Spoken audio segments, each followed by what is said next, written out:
À 7 heures le 24 janvier 1945, le premier lieutenant Garland Merle Connor se tenait dans le poste de commandement gelé du 3e bataillon, 7e régiment d'infanterie, observant les obus d'artillerie allemands détruire la lisière d'arbres à 400 mètres devant lui. 25 ans, officier du renseignement, récemment revenu de l'hôpital avec des blessures encore en cours de guérison. La 19e armée allemande avait massé 600 soldats d'infanterie et 6 chars Tiger Mark 6 pour une contre-attaque conçue pour percer les positions américaines près de Hüsen en France. Connor mesurait 1,68 m et pesait 54 kg, cultivateur de tabac du comté de Clinton, Kentucky. Il n'avait jamais terminé le lycée. L'école la plus proche se trouvait à 24 km de la ferme de sa famille. Il s'était engagé en mars 1941. 4 années de guerre, 10 campagnes majeures, 4 débarquements amphibies d'assaut, blessé 7 fois. La dernière blessure l'avait envoyé à l'hôpital 3 semaines auparavant. Il était revenu à son bataillon 2 jours plus tôt. Le 3e bataillon tenait une section de la ligne de front au nord de la poche de Colmar. La poche de Colmar était le dernier territoire tenu par les Allemands en France. 1370 km² de forêts gelées et de champs agricoles à l'ouest du fleuve Rhin. Les Allemands la tenaient depuis novembre. Toute tentative d'éliminer la poche avait échoué. La première armée française avait perdu des milliers d'hommes en essayant de repousser les Allemands de l'autre côté du Rhin.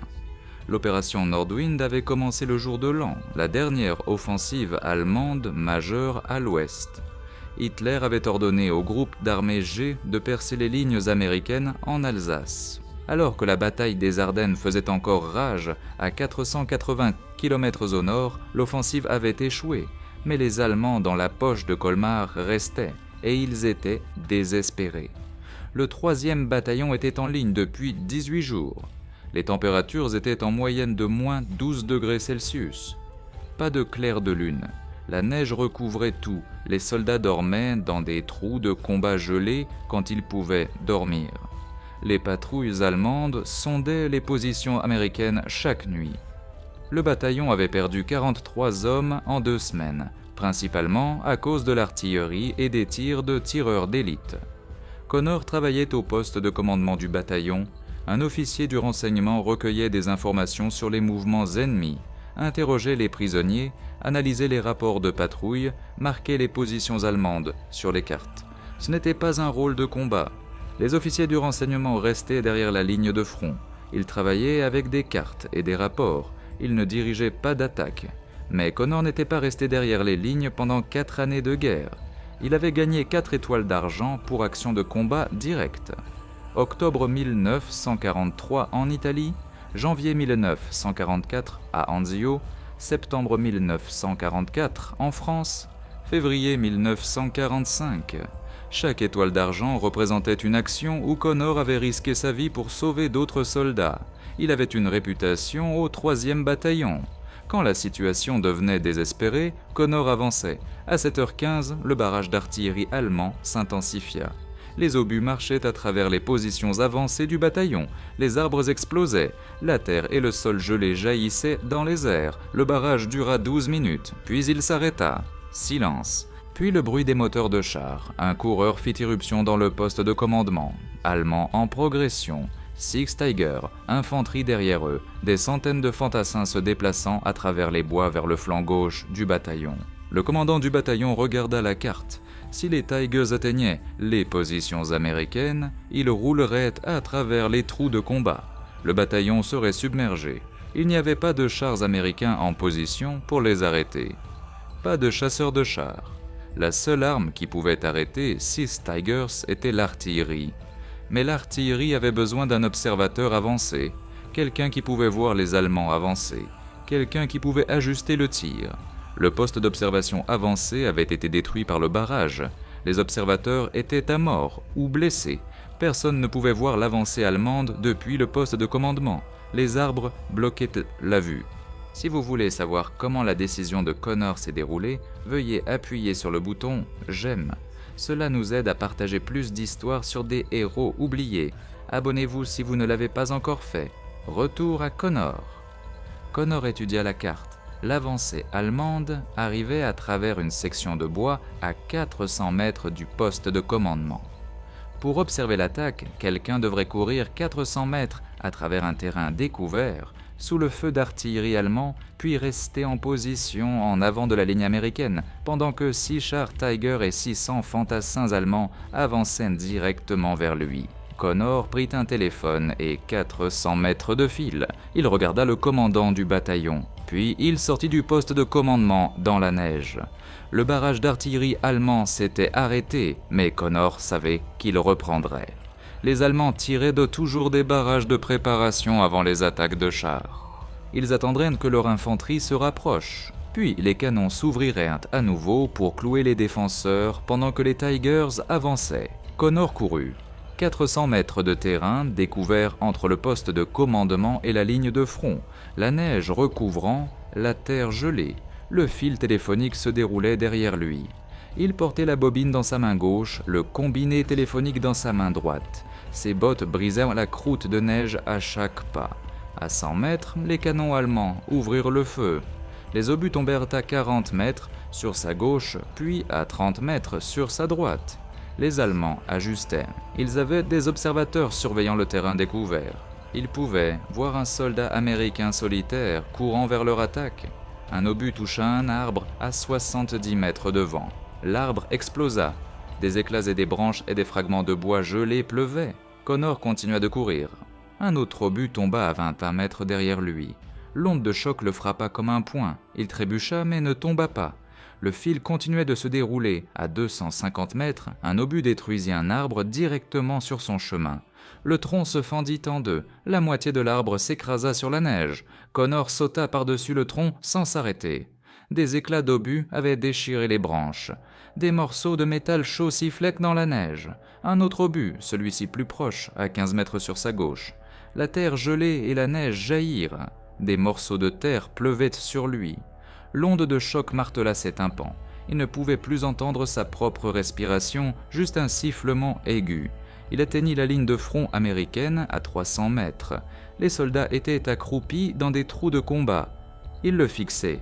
Un officier du renseignement courant vers l'avancée allemande avec un téléphone. Il ne s'arrêta pas pour expliquer. Il continua de courir vers l'avant, vers l'ennemi. 30 mètres au-delà des trous de combat américains, Connor trouva ce dont il avait besoin. Un fossé peu profond, peut-être 46 cm de profondeur. Pas assez profond pour arrêter les balles, pas assez profond pour protéger contre l'artillerie, mais assez profond pour lui donner une ligne de vue vers l'avancée allemande tout en gardant sa silhouette sous le niveau de la neige. Il se laissa tomber dans le fossé. Le fil téléphonique avait tenu. Il tourna la manivelle du combiné. La connexion bourdonna, puis une voix. Le centre de direction de tir d'artillerie, à 5 km derrière la ligne de front. Obusiers américains de 105 mm, 12 canons, assez de puissance de feu pour briser une attaque allemande si les obus tombaient au bon endroit. Connor donna sa position. L'officier de direction de tir confirma. Connor était maintenant les yeux de l'artillerie du 3e bataillon. Tout dépendait de ce qu'il pouvait voir et s'il pouvait rester en vie assez longtemps pour diriger les canons. Il leva la tête au-dessus du bord du fossé. L'infanterie allemande était à 200 mètres, se déplaçant à travers les arbres en formation d'escouade, fusil prêt. Ils avançaient par courtes poussées. Une escouade se déplaçait pendant qu'une autre fournissait un tir de couverture. Soldats professionnels, expérimentés, ils savaient comment attaquer à travers des positions défendues. Derrière l'infanterie, les Tigers. Connor pouvait en voir 4, des monstres massifs de 60 tonnes, poussant à travers les petits arbres, comme s'ils étaient des arbrisseaux. Les Tigers restaient tôt dans la lisière d'arbres, utilisant la forêt pour se couvrir, mais ils arrivaient. Lents, méthodiques, ils sortiraient en terrain découvert dans quelques minutes. L'infanterie allemande ne l'avait pas encore vu. Il était seul, 30 mètres en avant de la ligne américaine, dans un fossé qui ne fournissait presque aucune protection, avec un téléphone et 600 soldats allemands marchant directement vers lui. Connor souleva le combiné. Il donna les coordonnées. Mission de tir. Infanterie ennemie à découvert. 600 mètres. Ajustement. Les premiers obus arriveraient dans 40 secondes. Si les Allemands le repéraient avant que les obus ne tombent, ils le tueraient avant qu'il ne puisse ajuster le tir. Si les obus tombaient trop près de sa position, ils le tueraient de toute façon. Si les obus tombaient trop loin de l'avancée allemande, l'attaque continuerait et 600 Allemands submergeraient les positions du 3e bataillon. Connor observa les Allemands avancer. Il compta les secondes. 38, 39, 40. Le ciel hurla. 12 obus de 105 mm frappèrent la lisière d'arbres à 150 mètres derrière l'infanterie allemande. Trop loin. Connor saisit le combiné. Baissé de 100. Tir d'efficacité. L'infanterie allemande continua d'avancer. Il n'avait pas réagi aux obus. L'artillerie tombant derrière une avancée était normale. Cela signifiait que les défenseurs devinaient. Les Allemands savaient qu'ils avaient le temps avant que les Américains n'ajustent leurs tirs, mais Connor ne devinait pas. Il pouvait voir chaque soldat allemand, chaque mouvement, chaque chef d'escouade signalant à ses hommes d'avancer. La deuxième salve arriva 18 secondes plus tard. Cette fois, les obus tombèrent au milieu de la formation allemande. La forêt explosa. Les arbres se désintégrèrent, les éclats d'obus hurlèrent dans l'air dans toutes les directions. Les obus de 105 mm transportaient 6,5 kg d'explosifs chacun. 12 obus, 76 kg d'explosifs détonnant simultanément parmi 600 hommes entassés dans des formations d'attaque. Des soldats allemands disparurent, d'autres tombèrent. L'avancée s'arrêta. Connor tourna la manivelle du combiné. Répétait le tir, même coordonné. Une autre salve, puis une autre. Les canons américains tiraient pour l'efficacité maintenant. Cadence de tir maximale, 4 coups par minute par canon. 48 obus toutes les 60 secondes, martelant les mêmes 200 mètres carrés de forêt. L'infanterie allemande se dispersa. Les formations d'escouade se brisèrent.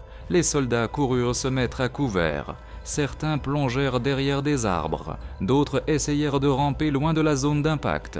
La forêt était devenue un terrain de mise à mort. Mais les Tigers arrivaient toujours. Connor pouvait en voir 6 maintenant. Ils étaient sortis de la lisière d'arbres en terrain découvert. L'artillerie ne les avait pas touchés. Les obus de 105 mm pouvaient endommager les chenilles ou l'optique d'un Tiger, mais ils ne pouvaient pas pénétrer le blindage. Les Tigers avaient assez besoin de coups directs, de multiples coups directs, et même alors les obus pouvaient rebondir. Les chars avançaient en formation en coin, 2 devant, 2 derrière eux, 2 autres fermant la marche. Les commandants de chars se tenaient dans les tourelles, ils scrutaient pour trouver des cibles, cherchant des positions américaines à engager. Un des Tigers tira, le canon de 88 mm craqua comme le tonnerre. L'obus toucha un trou de combat américain à 300 mètres à droite de Connor. La terre et la neige explosèrent vers le haut. Les soldats dans ce trou de combat étaient morts. Un autre Tiger tira. Un autre trou de combat oblitéré. Les Tigers étaient à 300 mètres de la ligne américaine. Dans 4 minutes, ils atteindraient les trous de combat. Une fois qu'ils auraient franchi la ligne défensive, le 3e bataillon s'effondrerait. Des Tigers à l'arrière des positions américaines signifiaient panique, déroute. Des centaines de soldats en fuite, les Allemands poursuivraient, ils massacreraient les Américains en retraite, puis ils pousseraient de plus profondément dans le secteur du 6e groupe d'armée. Tout le front pourrait s'effondrer. Connor changea sa mission de tir. Blinder ennemis en progression, 250 mètres. Ajuster le tir sur les chars. Le problème était la précision. L'artillerie n'était pas conçue pour tuer des chars. L'artillerie saturait des zones. Elle tuait l'infanterie à découvert. Elle détruisait des bâtiments. Elle coupait les lignes de communication, mais les chars étaient de petites cibles. Des cibles rapides, des cibles blindées. Les obus commencèrent à tomber autour des Tigers. Un obus tomba à 10 mètres devant le Tiger de tête. Le char traversa l'explosion. Un autre obus toucha derrière la formation. Les Tigers continuèrent d'avancer. Leur commandant savait que les 105 Américains ne pouvaient pas les arrêter. Ils traverseraient l'artillerie et entreraient dans les positions américaines. Connor avait besoin que les obus soient plus proches. Baissé de 50, tir d'efficacité. La salve suivante tomba parmi les Tigers. Un obus toucha la chenille droite du char de tête. La chenille se brisa. Le Tiger vira brusquement à droite et s'arrêta. Immobilisé, mais toujours dangereux, la tourelle pivota. Le canon de 88 mm était toujours opérationnel. Un autre Tiger reçut un obus sur le pont moteur. De la fumée commença à sortir de l'arrière du char. L'équipage pourrait l'abandonner ou continuer à se battre. Un Tiger désactivé avec un canon fonctionnel était toujours une forteresse. 4 Tigers avançaient toujours et ils avaient ajusté leur trajectoire. Ils se déplaçaient vers la position de Connor. Les commandants de char avaient repéré ces éclairs de bouche. Ils avaient vu le fil téléphonique. Ils savaient que quelqu'un dirigeait l'artillerie américaine et ils venaient le tuer. Connor vérifia le fossé, 46 cm de couverture, pas assez pour arrêter un obus de 88 mm, pas assez pour arrêter le tir de mitrailleuse, pas assez pour arrêter quoi que ce soit qu'un char Tiger puisse lui lancer.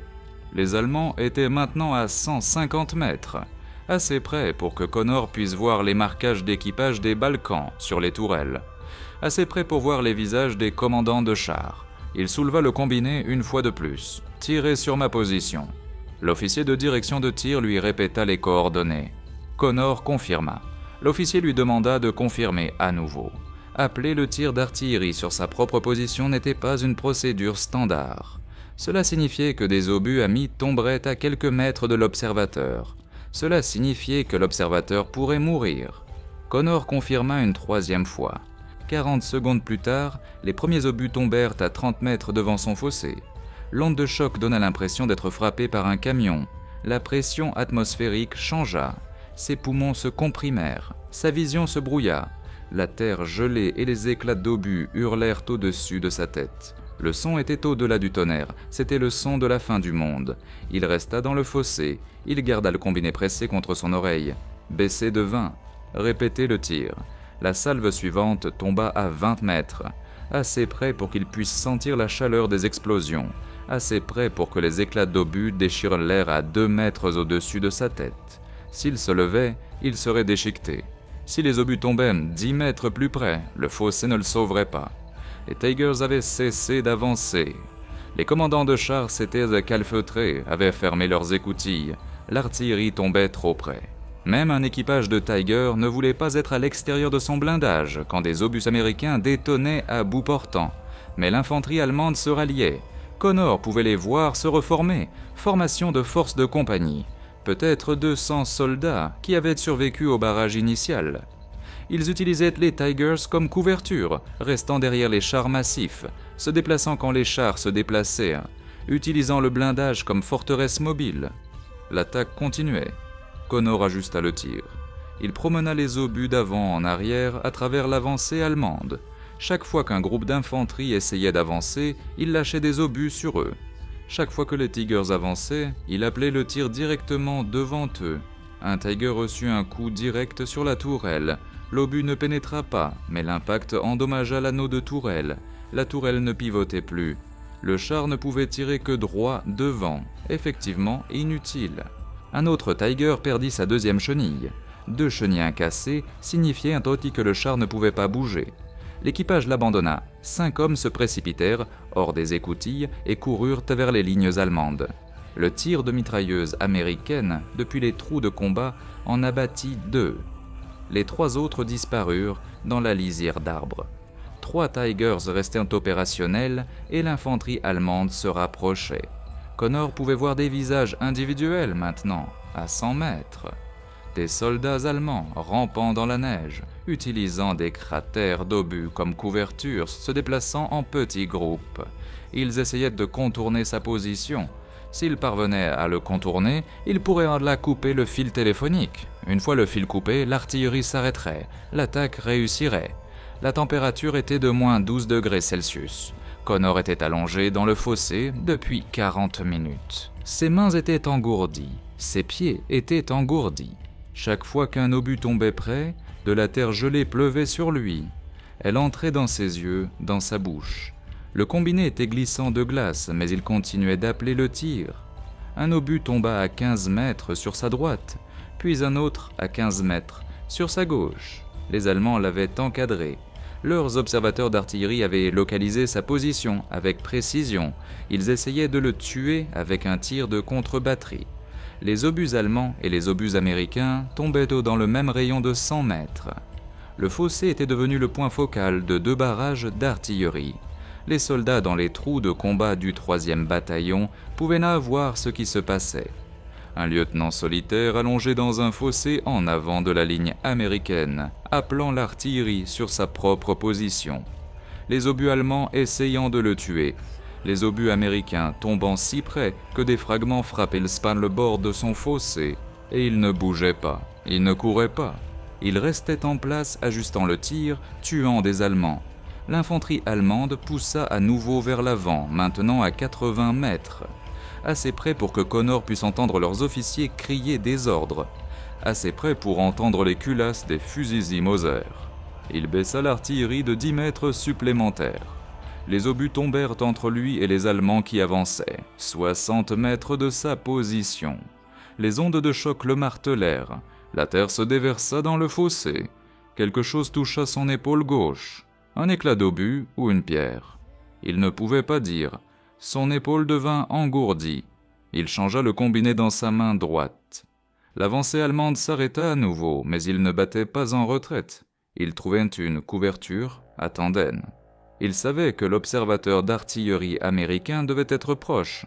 Il savait que s'il pouvait le localiser, il pouvait le tuer. Et une fois qu'il serait mort, rien ne les arrêterait. Les 3 Tigers restants commencèrent à avancer à nouveau. Ils s'étaient dispersés 50 mètres entre chaque char, se rendant plus difficile à cibler. Ils étaient à 200 mètres des trous de combat américains. Maintenant, Connor appela le tir sur le Tiger le plus à gauche, puis le Tiger du centre, puis celui de droite.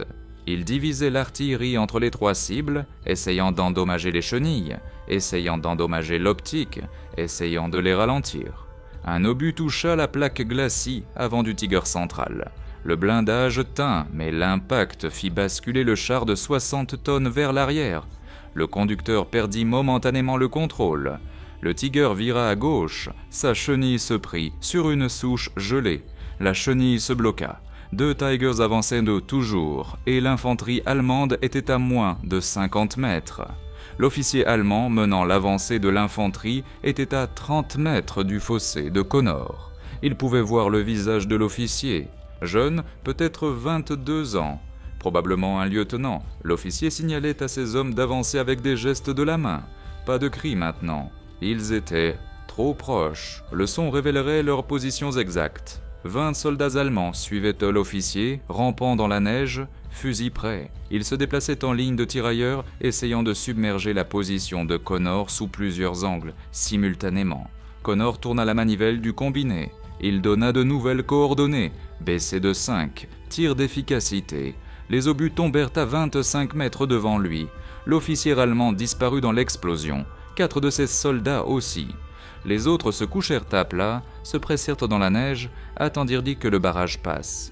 Mais Connor ne laissa pas le barrage passer. Il garda les obus qui tombaient, ajusta à gauche, ajusta à droite, créa un mur d'explosion entre lui et l'infanterie allemande. Les obus tombaient à Madali si près maintenant qu'il pouvait sentir la chaleur sur son visage. Des fragments de métal chaud frappaient là le bord du fossé. Certains fragments tombèrent à l'intérieur du fossé. Un morceau d'éclat d'obus s'enfonça dans la terre gelée à 5 cm de sa main droite. Les 2 Tigers restants s'étaient rapprochés à 150 mètres des trous de combat américains, assez près pour utiliser efficacement leurs mitrailleuses. Les mitrailleurs de proue ouvrirent le feu. Rafale soutenue des mitrailleuses MG-34, 792 coups par minute. Les balles déchirèrent de la lisière d'arbres, mâchèrent les hirondins, soulevèrent de la neige et la terre autour des positions américaines. Les soldats dans les trous de combat ripostèrent, mais les balles de fusil ne pouvaient pas blesser un Tiger. Les mitrailleurs américains essayèrent de toucher les hublots de vision des Tigers, espérant aveugler les conducteurs, espérant forcer les chars à se calfeutrer complètement et ralentir leur avancée. Cela ne fonctionnait pas, les Tigers continuaient d'avancer. Connor reporta le tir sur les chars.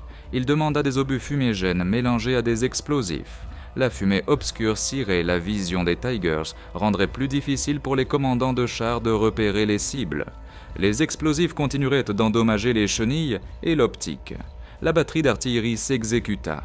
Des obus fumigènes et des obus explosifs commencèrent à tomber autour des Tigers.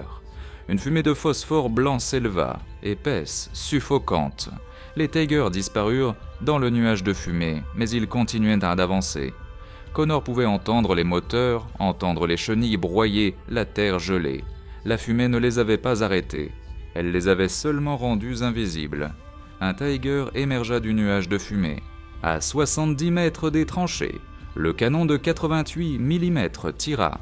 Une position de mitrailleuse américaine explosa, 3 soldats morts. Connor appela le tir directement sur le Tiger, danger immédiat. Il spécifia les coordonnées exactes. L'officier de direction de tir hésita. Ces coordonnées se trouvaient à moins de 50 mètres de la position de Connor.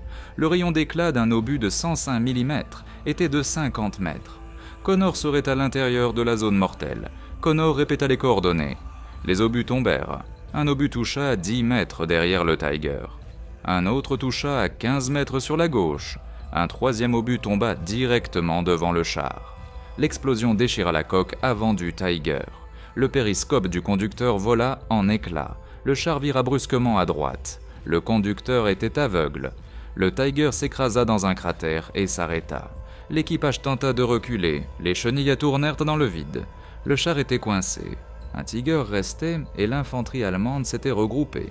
Ils avançaient à nouveau, cette fois sous un angle différent, utilisant la fumée comme couverture. Connor ne pouvait pas les voir, il pouvait seulement les entendre. Des voix dans la fumée, des bottes crissant dans la neige, le cliquetis métallique des culasses de fusil. Il estima leur position et appela le tir.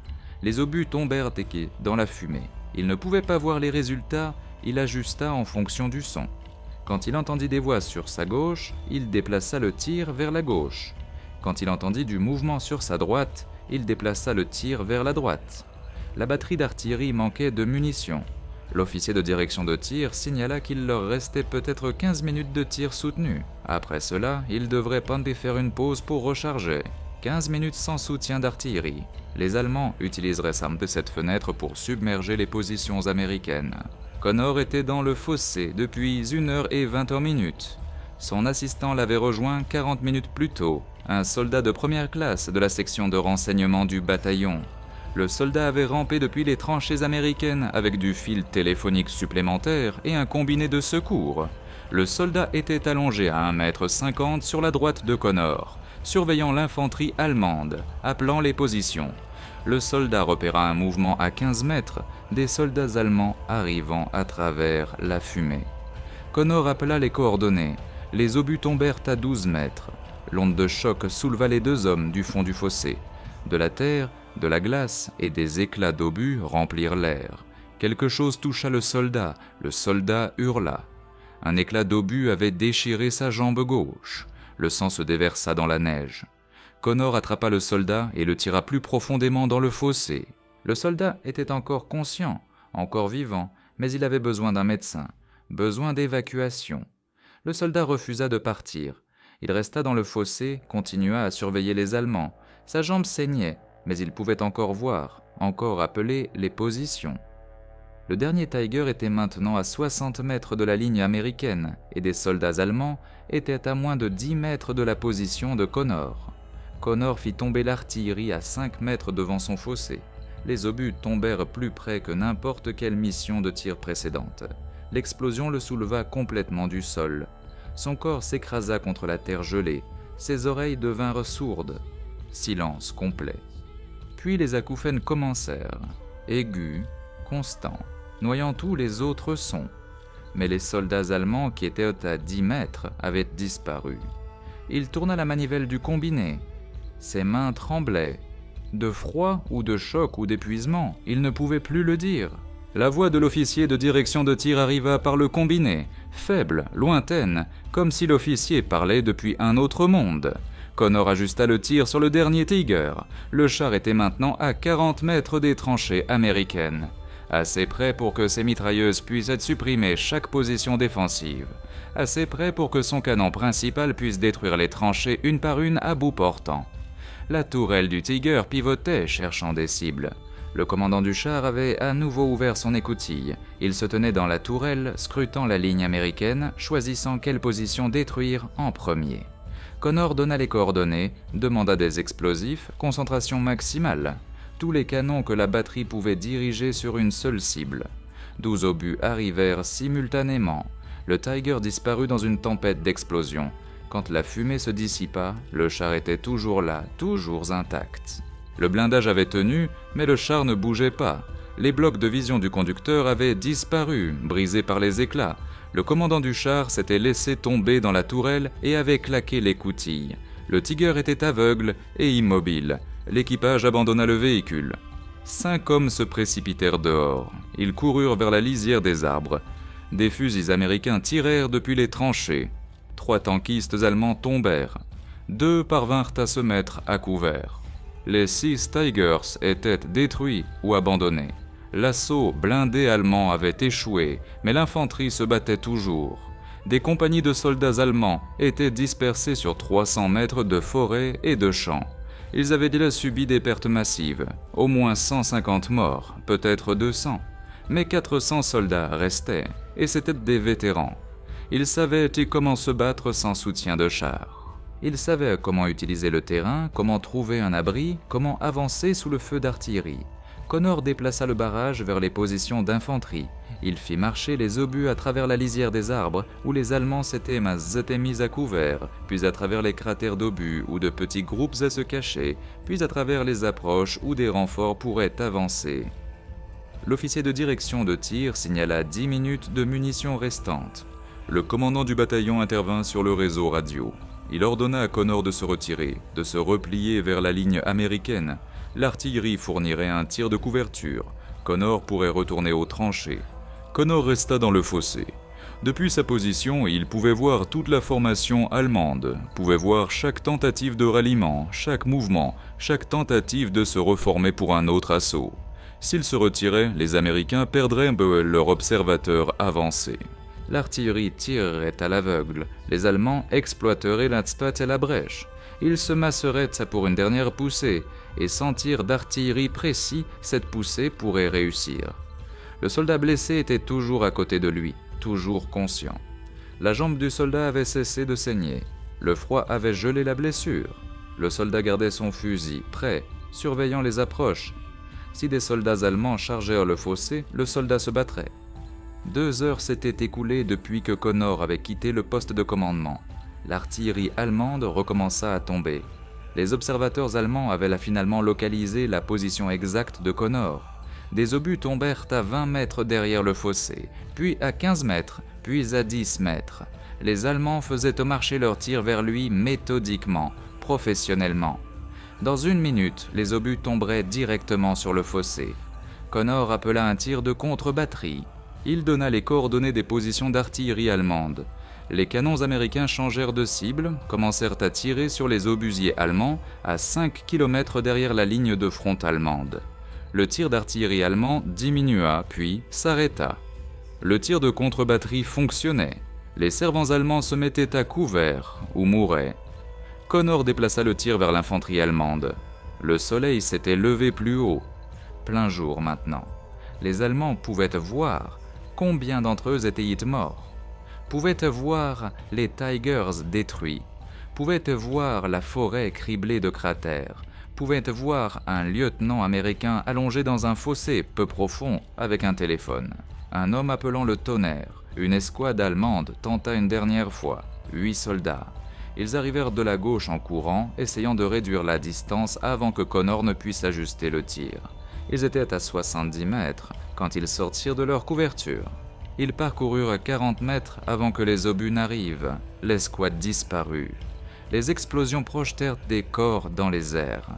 Plus aucun soldat allemand ne tenta d'avancer. L'officier de direction de tir signala 5 minutes de munitions restantes. Ensuite, les canons se tairaient, mais l'attaque allemande avait calé.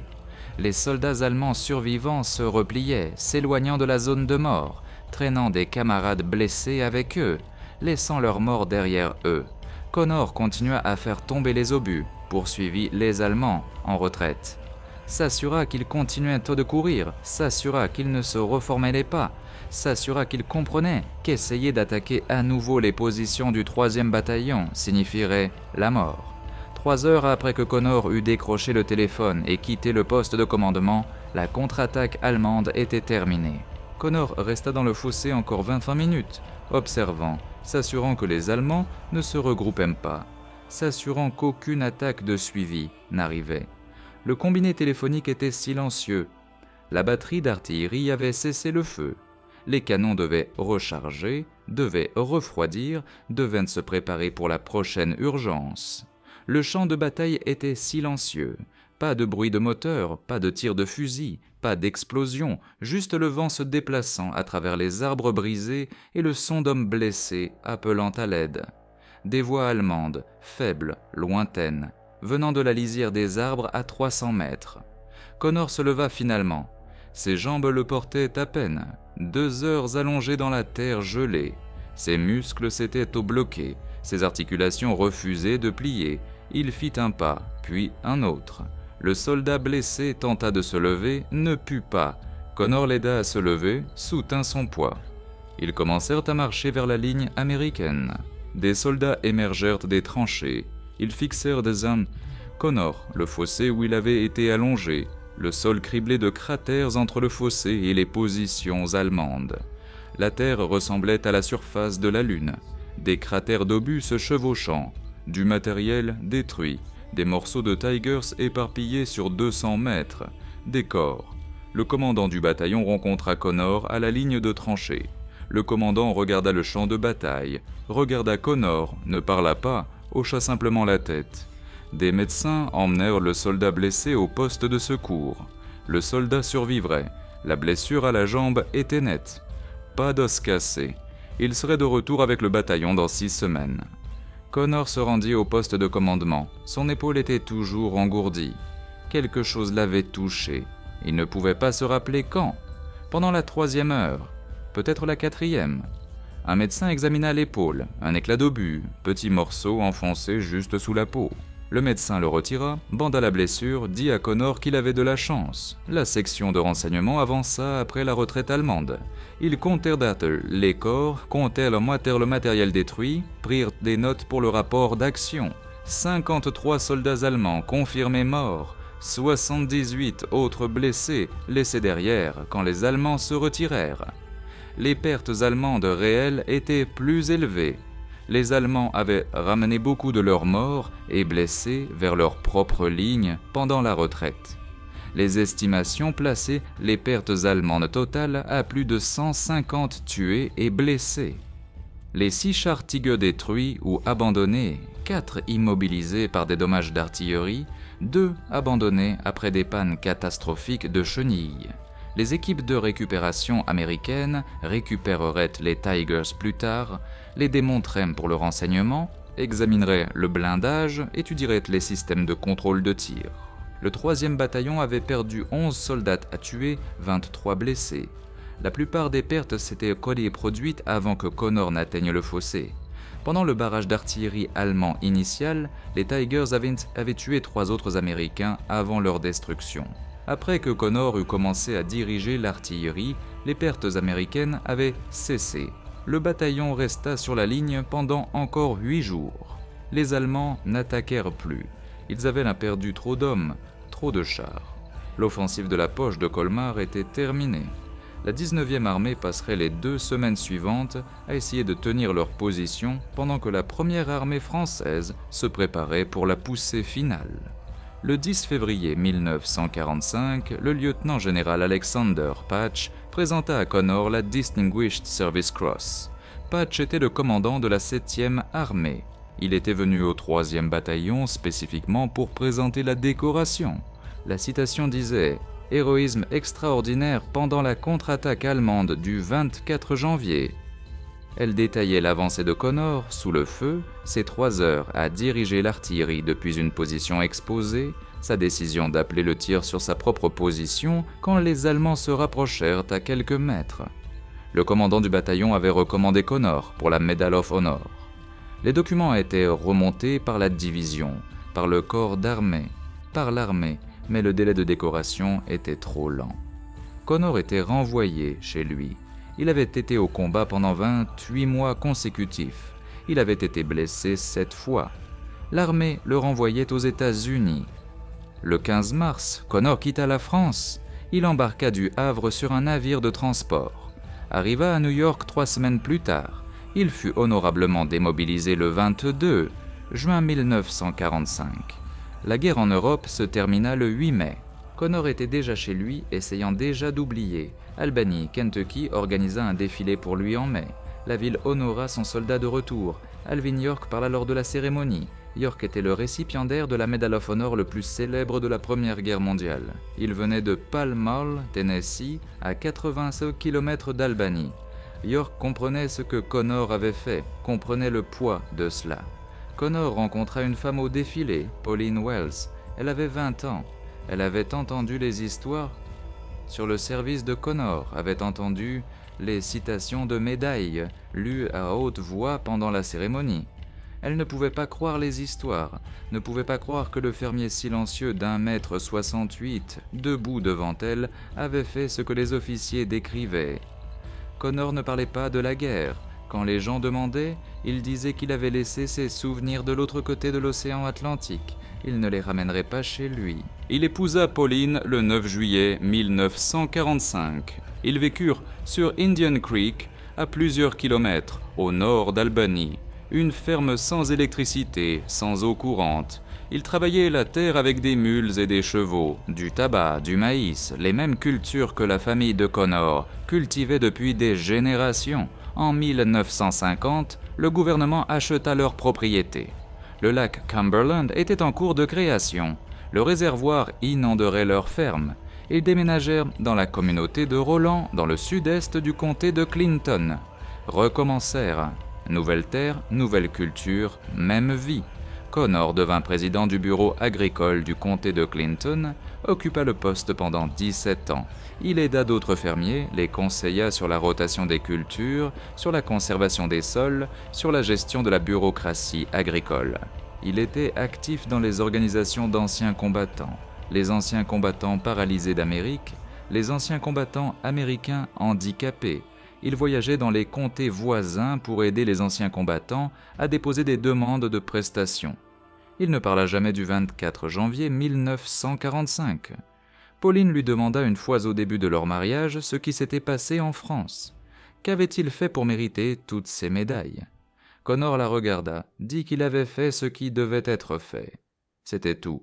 Il ne voulut pas développer. Les médailles restèrent dans une boîte en carton, à l'intérieur d'un sac de marin, au fond du placard du salon. Pauline savait qu'elles étaient là. Elle les avait vues une fois. La Distinguished Service Cross, 4 Silver Stars, une Bronze Star, des Purple Hearts, la Croix de guerre française, mais Connor ne les exposa jamais, ne les mentionna jamais, ne les porta jamais. 53 ans passèrent. En 1996, un ancien combattant nommé Richard Chilton écrivit au domicile des Connor. Chilton faisait des recherches sur son oncle, le soldat de première classe, Gordon Roberts. Roberts avait été tué à Anzio en janvier 1944. Chilton avait appris que Roberts avait servi avec Connor. Il voulait savoir si Connor se souvenait de quelque chose sur les derniers jours de son oncle. Connor invita Chilton à venir. Ils s'assirent dans le salon. Connor avait 77 ans, diabétique, insuffisance rénale. Il lui restait peut-être 2 ans. Connor parla à Chilton d'Anzio, de Roberts. Connor avait porté Roberts jusqu'à un poste de secours médical après que Roberts eût été touché, était resté avec lui jusqu'à sa mort. Pendant que Connor parlait, il commença à pleurer, 52 ans plus tard, et le souvenir le brisait encore. Pauline suggéra à Chilton de consulter les dossiers militaires de Connor. Peut-être y aurait-il des informations sur Roberts. Elle sortit le sac de marin, la boîte en carton. Chilton l'ouvrit, vit les médailles, lut les citations. Ses mains commencèrent à trembler. Il regarda Connor, puis Pauline dit une phrase. Cet homme aurait dû recevoir la Medal of Honor. Chilton commença le processus, déposa des documents auprès du Conseil de l'armée pour la correction des dossiers militaires, rassembla des déclarations de témoins oculaires d'hommes qui avaient servi avec Connor, construisit un dossier pour faire passer la Distinguished Service Cross à un niveau supérieur. Le Conseil rejeta la demande en 1997, rejeta un appel en 2000. Connor mourut le 5 novembre 1998. Il avait 79 ans. Il fut enterré au cimetière Memorial Hill à Albany. La Distinguished Service Cross partit avec lui, mais Pauline ne s'arrêta pas. Elle rassembla plus de témoignages oculaires, trouva 3 soldats qui avaient été dans les tranchées le 24 janvier, qui avaient regardé Connor dans ce fossé pendant 3 heures, qui avaient vu ce qu'il avait fait. Elle soumit à nouveau le dossier en 2008, rien ne se passa.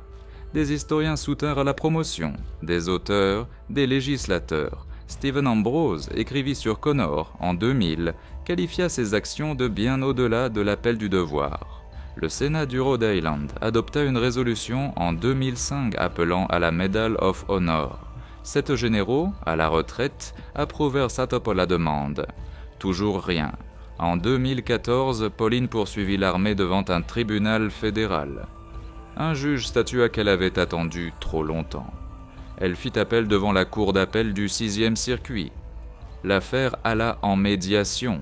Pendant les procédures, l'avocate du gouvernement s'effondra en pleurs. Son père avait servi dans le 3e bataillon, avait été blessé le 25 janvier, un jour après l'action de Connor. Elle dit que Connor avait peut-être sauvé la vie de son père. Le Conseil de l'armée recommanda finalement la promotion en 2015. Le Congrès adopta une législation levant la limite de temps.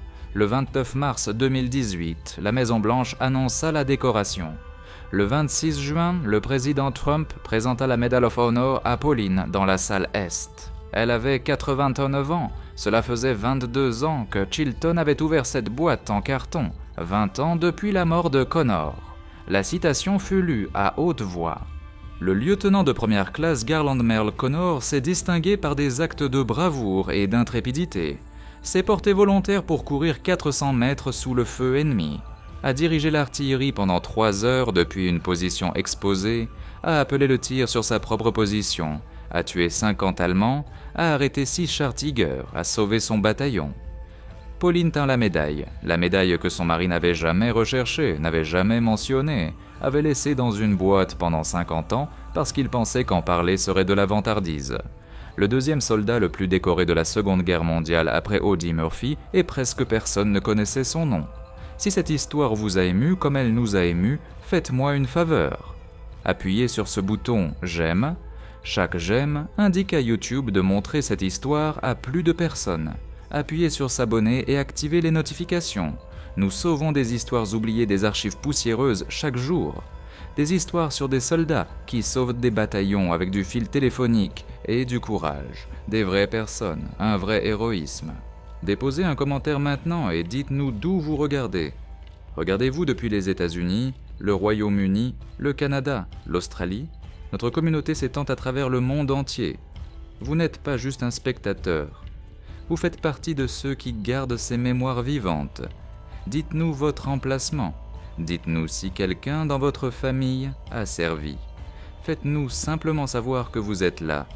Merci d'avoir regardé et merci de faire en sorte que Garland Merle Connor ne disparaisse pas dans le silence. Ces hommes se méritent d'être rappelés et vous aider à faire en sorte que